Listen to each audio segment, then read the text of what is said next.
স্থাবরং লক্ষ বিংশতি 20 লক্ষ বার গাছপালা, নবলক্ষাশ্চ জলজা 9 লক্ষ বার জলে। মুক্তি লাভ কবে? মাছ হয়েছি, চিংড়ি হয়েছি, কাঁকড়া হয়েছি, মুক্তি কবে পেলাম? যেদিনকে শঙ্খ রূপে জন্মগ্রহণ করলাম। যে মুখে ভক্ত হরিনাম গান করে সেই মুখে যখন আরতি কালে আমায় বাজিয়ে দিল, আমার জল জন্ম থেকে মুক্তি লাভ হয়ে গেল। কৃমিনাং রুদ্রলক্ষাস 11 লক্ষ বার পোকামাকড়ের জন্ম হয়েছে আমার। মুক্তি পেলাম কবে?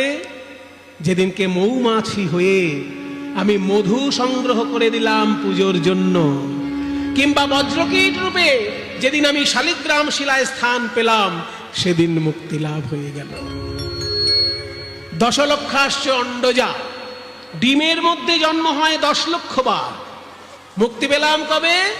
না যেদিনকে ময়ূর রূপে জন্মগ্রহণ করে আমার পালক দিয়ে গোবিন্দের চূড়া তৈরি হলো, সেদিন পাখি জন্ম থেকে, ডিমের ভিতরের জন্ম থেকে মুক্তি পেলাম। তারপর পশু জন্ম, পশু জন্ম থেকে মুক্তি পেলাম কবে?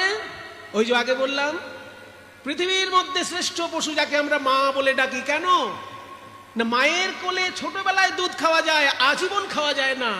আজীবন যার দুধ খেয়ে বেঁচে থাকা যায় সে হচ্ছে গরু। সেই জন্যই আমরা গরুকে মায়ের জায়গায় সম্মান করি।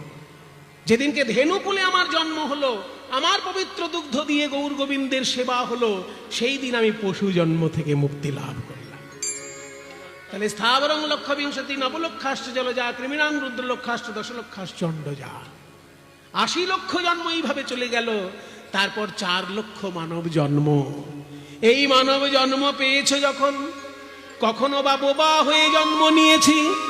সবাই হরিবোল বললে আমার হরিবোল বলা হলো না, হরিবোল বলা হলো না।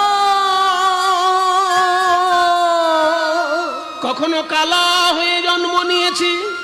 সবাই মধুর হরিনাম শুনতে পেল, কিন্তু আমার তো শোনা হলো না, শোনা হলো না।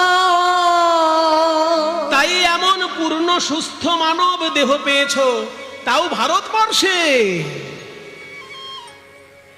যেখানে হাজার হাজার বছর ধরে বড় বড় মুনির এসে এসে আমাদেরকে তত্ত্বজ্ঞান দিয়েছে।